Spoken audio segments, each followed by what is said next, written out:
Thank you for sharing those information. Matatawag ka na ba namin Bruce Brother? Yun, pwede. Pwede. Bruce Brother Jay.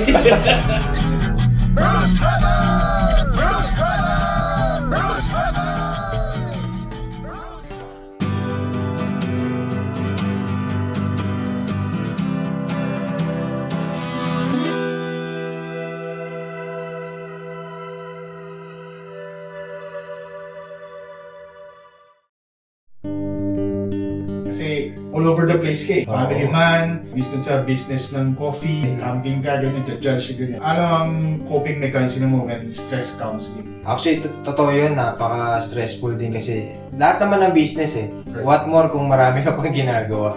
So, kumbaga, yung gagawin mo sa family mo lang, parang kulang pa eh. So, I make sure na meron akong time. For example, after this interview, agad ako. Di ba? With family agad. Tapos, wife ko, nag-chill kami dalawa. Umiinom kami minsan. Kailangan eh. Yun yung relaxation mo. Pero ngayon, di na pwede kasi pinalo ka nga eh.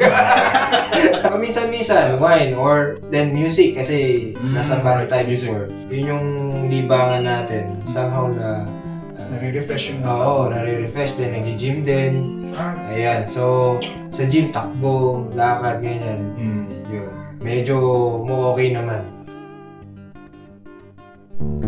Nag-reserve ka pa ng time for research, innovation. Yun nga eh. So, paghising ko agad ng umaga, yun yung medyo dapat i-develop ko sarili ko. Wala pa akong parang... May time management, pero minsan mo-over ako eh. Hindi pa ako fully gising. Nakikita ko agad yung email ko eh. Alas 6 ng madaling araw. So, parang mali eh. So, somehow dapat maayos ko yun. Working on it. Yun, kaya medyo na-stress ako lately. Ayan, medyo na-confine, nakita na over-fatigue. So, mali pala. So, kailangan gawin i-time management. Balance. Balance mo. Better kesa nung nasa Singapore. Alam naman natin na Singapore, one of the stressful country yan eh. Grabe, city life siya, ng city lights, kahit gabi. Buhay yan. Minsan, dumugo ilong ko dun. Alam mo yun, Sobrang kaka-English ko. Parang na-stress din ako. So, sabi ko parang mamatay ako ng maaga dito. Kailangan umuwi na rin ako ng Pilipinas eh. Yung white blood cell mo, nauubos eh. Inom sa kanilang bahay. Ayan, Kapag pag na-stress ka sa Singapore, pupunta ka sa Geylang. Wag naman. Tumira kami doon. Hindi ka na pupunta. Oy, cut. Malatawa lang din yung mga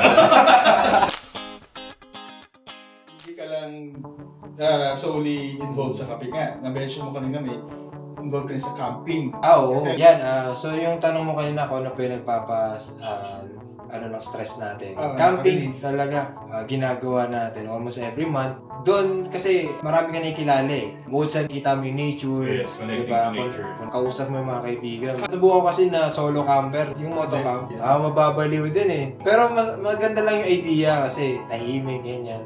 Pero minsan, kailangan mo rin ng may kasama eh. Sabi ko, medyo delikado tong ginagawa ko ah. So ayan, nung nagkaroon ako ng rig, tapos pwede pang off-road din siya. So masaya kahit saan kayo pumunta, family pa yung kasama ko, so mas masaya. So yung mga bata ngayon nag-enjoy, dun tanggal ang kulit nila. Hindi, since nung nag-start ako mag-solo camp, mag-moto camp, and then one time may nag-invite sa akin. Kami ng family maalis, hanggang sa dumami na, tapos meron na akong kasamang camping with the chefs. Biglang nag-boom siya eh. Tsaka syempre ang saya nun eh, nasa bundok, tapos may buffet. Ako, free coffee. 600 nga yung napamigay ko nun, nabilang ko kasing cups. Grabe, ang dami. Ngayon, darating na barista camp. Kaya yung seminar, mga 3 hours talk yun. Ganun na. Marami na yan. Marami mga tutunan. Ngayon nga, dami na natutunan. Di ba? Isang oras na tayo.